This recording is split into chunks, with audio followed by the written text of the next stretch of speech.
শীতের দিন আসলেই কড়াই ভরে সবজি রান্না করতে ইচ্ছা করে। আসসালামু আলাইকুম, কেমন আছেন সবাই? আশা করি ভালো আছেন। আমি আলহামদুলিল্লাহ ভালো আছি। এই তো শাহনাজ ব্লগ অ্যান্ড কুকিংয়ে আরেকটা লং ভিডিও নিয়ে চলে আসলাম। ফুল ভিডিওটা দেখবেন, অবশ্যই ভালো লাগবে। যেহেতু হালকা হালকা শীত, বাজারে কিন্তু শীতের সব ধরনের সবজি উঠে গেছে। আর আমি কিন্তু এবার যে ঘরোয়া মশলা, বাটা মশলা দিয়ে সবসময় রান্না করার চেষ্টা করি, কেননা বাটা মশলার তরকারি কিন্তু খেতে ভালো লাগে। আর আজকে কিন্তু আমি বেশ বড় একটা কড়াই নিছি। আর এই কড়াইটা নিছি একটা কারণে, অবশ্যই বলতাছি। তার আগে বলে নেই, তেল দিয়ে কিন্তু তেলের ভিতরে আমি পেঁয়াজ আর কাঁচামরিচ থেতলে নিয়েছি। সবাই জানেন আমরা কিন্তু একটু ঝাল বেশি খাই, এই জন্য আমি কাঁচামরিচটা পেঁয়াজের সাথে একটু ভালো করে থেতলে নিয়ে এভাবে দিলে মানে ঝালটা একটু বেশি হয়। আর মরিচের গুঁড়াটা অত দিতে হয় না, মানে যে পরিমাণ মতো অল্প করে শুধু একটু কালার হওয়ার লেগে দিলেই হয়। আর এই কড়াইটার জন্য ওই যে শাহনাজ আক্তার যে এখানে প্রোফাইল, ওইখানে একজন আমাকে কমেন্ট করছে, মানে এটা আমার বড় একটা সিলভারের কড়াই। বিশেষ করে আমি 5 কেজি 7 কেজি 10 কেজি যখন জল পাই, আমের আচার দেই, আমার এই ধরনের কড়াইগুলো তখন কাজে লাগে। কেননা দস্তা কড়াইতে আমার 10টা কড়াইয়ের থেকে বড় একটা আছে, ওগুলোর ভিতরে আচার দিলে কড়াইগুলো নষ্ট হয়ে যায়। মানে যেহেতু টক, তাই সিলভারের কড়াইগুলো আবার নষ্ট হয় না। তাই যাই হোক, ওই কড়াইটা আমি গরুর মাংস রান্না করছিলাম, তাই সে বলছিল যে কি আপনার রান্না সুন্দর, কিন্তু বাসন সুন্দর না। আসলে বাসনগুলো এটা তো সিলভারের, তো এটা সুন্দর হবে কি করে, এই জন্য সেই কথাটা বলছিল। আর এই কড়াইটার কিন্তু অনেক বয়স আছে। অনেকে ভাবতে পারে যে না, আসলে সংসারের যে কোনো জিনিস যখন পুরাতন হয়ে যায় তখনই কিন্তু বোঝা যায় যে না, তার সংসারটা অনেক বছর হয়ে গেছে। তাই যাহাকে দিকে কিন্তু আমি ইলিশ মাছগুলো একটু কষিয়ে আগে তারপরে উঠিয়ে নিব।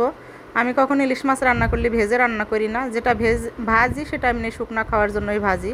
রান্না করার জন্য সবসময় আমি এরকম একটু মশলার ভিতরে কষিয়ে তারপরে সবজি দিয়ে রান্না করব। আর আজকে কিন্তু আমি এক গাদা সবজি দিয়ে রান্না করব, মানে অনেকগুলা, যাকে এক গাদাই বলে। তো যাকে এখানে নতুন আলু, শিম, বেগুন আর ফুলকপি আর পালং শাকও কিন্তু আছে। 2-8টি পালং শাকও দিব এর ভিতরে, কেননা এভাবে সবজি রান্না করে যদি আপনি খান, অল্প ভাত নিয়ে তারপরে বেশি করে কিংবা রুটি দিয়ে তরকারি দিয়ে এরকম খাওয়া যায়, সত্যিই কিন্তু অনেক মজা লাগে। আর আরেকটা কথা বলি, কিছু মানুষ ভিডিও দেখতে আসে, প্রথমে যেই আমরা যদি একটু ভিডিওটা করার জন্য যদি অন্যরকমভাবে বলি, কাঁচামরিচও দিয়ে দিলাম কিছু। আজকে একটা লোকে কমেন্ট করতেছে, মানে যে প্রথমে আমি একটা ভিডিওর ভয়েস দিছিলাম যে যেই মেয়েরা নাকি ফেসবুক চালায় তারা নাকি ভালো না, মানে আমাকে এরকম একটা কথা শুনতে হয়েছিল। তাই জন্য আমি আমার নিজের জন্য আমি ভয়েসটা দিছিলাম। তা সেই লোকটা না জানে না শুনে পরে বলতেছে কি, ফেসবুক যারা চালায় তারা ভালো না, আপনি এই ধরনের কথা কেন বললেন, এটা তুলে নেন, নইলে আমি আপনার কি রিপোর্ট দেব। আসলে রিপোর্ট দিলেই কি শুধু আপনার একটা রিপোর্ট এরকমই হবে? আপনি পুরো ভিডিওটা না দেখে, না শুনে, ভয়েসগুলো না শুনে যদি আন্দাজে একটা কথা, প্রথমের একটা ক্যাপশন দেখেই যদি এরকম কমেন্ট করেন, তাহলে বলবো যে না, আপনাকে আর কি বলবো। যাই হোক, আজকাল কথায়ও কিন্তু ফেসবুক গাইডলাইনের বাইরে নিয়ে যায়, কিছু করার নাই। তাই যে আমি পালং শাকগুলো দিলাম, দেখেন নিমিশেই কিন্তু একদমই হয়ে গেল। সবাই শাক দিয়ে মাছ ঢাকে, আমি আজকে শাক দিয়ে সবজি ঢেকে দিলাম। তারপরেও কিন্তু ঢাকা হলো না, সবজিগুলোই দেখা যাইতেছে। আর ইলিশ মাছগুলো আমি দিয়ে দেবো ঢেকে। আর এখানে ভিডিওটা একটু আবার এই যে সেলের জন্য যে রাখছিলাম, সেখানে আমি কিছু ভিডিও আমি করে রাখছিলাম। মানে এখানে 4 টুকরা মাছ আমি শুধু সেলের জন্য রাখবো, আর বাকি মাছই কিন্তু এই যে দিয়ে দিছি, কেননা ছেলে কিন্তু সবজি খায় না। আর মাছের ডিমগুলো কিন্তু আমার পুষ্পরানি খাইছে, পুষ্পকে আমি মাছের ডিম দিয়ে ভাত মাখিয়ে দিছি। ও এমনি ভাত খায় না, ইলিশ মাছের ডিম দিয়ে ভাত মাখাই দিলে সুন্দর মতো খায় না।